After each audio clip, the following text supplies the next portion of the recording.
एक समय की बात है। किसी वन में एक चील तथा शियारिन रहती थी।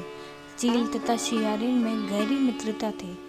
चील तथा शियारिन दोनों हर काम को मिल बांट कर करती और प्रेम भाव से रहती थी। एक बार कुछ महिलाएं जंगल में आई और वह किसी जीवित पुत्र का व्रत की आपस में बात कर रही थी। यह सब देख चील के मन में जिज्ञासा जग गई। वह महिलाओं के पास गई और व्रत के बारे में पूछने लगी। महिलाओं ने जितिया व्रत के बारे में चील को बताया। चील तुरंत अपने मित्र शियारिन के पास गई और उसको जितिया व्रत के बारे में बताया। व्रत को बताने के बाद चील और शियारिन ने निश्चय किया कि वो दोनों भी जितिया माता का व्रत और पूजा विधि विधान से करेगी। चील और शियारिन ने जितिया माता का व्रत संकल्प लिया और शाम को पूजा की। पूजा के बाद ही चील और शियारिन को भूख लगने लगी। शियारिन अपनी भूख बर्दाश्त ना कर सकी और वह जंगल में जाकर शिकार करने चली गई। शियारिन जब मांस को खा रही थी तब चील ने उसे देख लिया और व्रत तोड़ने के लिए शियारिन को बहुत डांटा। लेकिन चील ने अपना व्रत नहीं तोड़ा और वह सच्चे मन से जितिया व्रत को पूर्ण किया। अगले जन्म में शियारिन और चील का जन्म बहन के रूप में एक प्रतापी राजा के यहाँ हुआ। शियारिन का विवाह एक राजकुमार से और चील का विवाह राज्य मंत्री के पुत्र से हुआ। कुछ समय बीता तो शियारिन ने एक पुत्र को जन्म दिया। जन्म के कुछ दिन बाद ही उसके पुत्र की मृत्यु हो गई। शियारिन के पुत्र की मृत्यु के बाद उसकी बहन चील ने भी एक पुत्र को जन्म दिया जो जीवित तथा स्वस्थ था। यह देख शियारिन को अपनी बहन चील से ईर्ष्या होने लगी। शियारिन ने अपने बहन के पुत्र और पति को जान से मारने की कोशिश की, परंतु दोनों ही बच गए। एक दिन देवी माँ शियारिन के स्वप्न में आई और उन्होंने शियारिन से कहा, यह तुम्हारे पूर्व जन्म के कर्म का फल है। अगर तुम इसे ठीक करना चाहती हो तो माँ जितिया का व्रत और उपवास करो। प्रातःकाल उठकर स्वप्न के बारे में शियारिन ने अपने पति को बताया।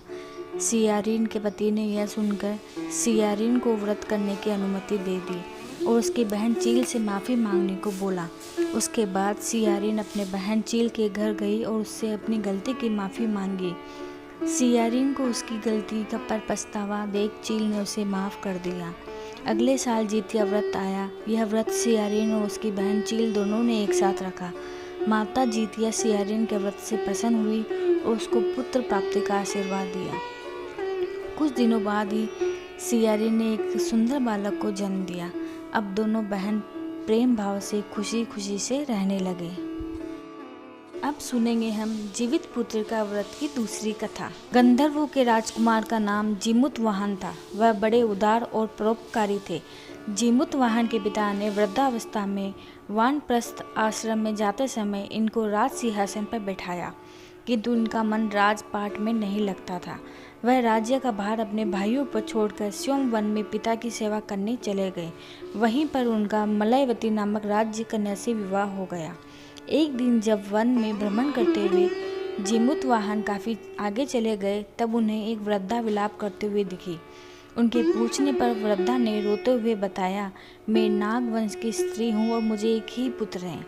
पक्षीराज गरुड़ के समक्ष नागों ने उन्हें प्रतिदिन भक्षण हेतु एक नाग सौंपने के लिए प्रतिज्ञा की थी। आज मेरे पुत्र शंखचूर्ण की बलि का दिन है। जीमुतवाहन ने वृद्धा को आश्वासन करते हुए कहा कि डरो मत, मैं तुम्हारे पुत्र के प्राणों की रक्षा करूंगा। आज उसके बजाय मैं स्वयं अपने आप को उसके लाल कपड़े में ढककर मध्य शिला पर लेटूंगा। इतना कहकर जीमुतवाहन ने शंखचूर्ण के हाथ से लाल कपड़ा ले लिया और वे उसे लपेटकर गरुड़ को बलि देने के लिए चुनी गई मध्य शिला पर लेट गए। नियत समय पर गरुड़ आए और लाल कपड़े में ढके जीमुतवाहन को पंजे में दबोचकर पहाड़ की शिखर पर जाकर बैठ गए। अपने चंगुल में गिरफ्तार प्राणी की आंख में आंसू और मुंह से आह निकलता न देखकर गरुड़ जी बोले। गरुड़ जी बड़े आश्चर्य में पड़ गए। तब उन्होंने जीमुतवाहन से उनका परिचय पूछा। जीमुतवाहन ने सारा किस्सा सुना दिया। गरुड़ जी उनकी बहादुरी और दूसरे की प्राण रक्षा करने में स्वयं का बलिदान देने की हिम्मत से प्रभावित हुए। प्रसन्न होकर गरुड़ जी ने उनको जीवन दान दे दिया और नागों की बलि न लेने का वरदान दे दिया।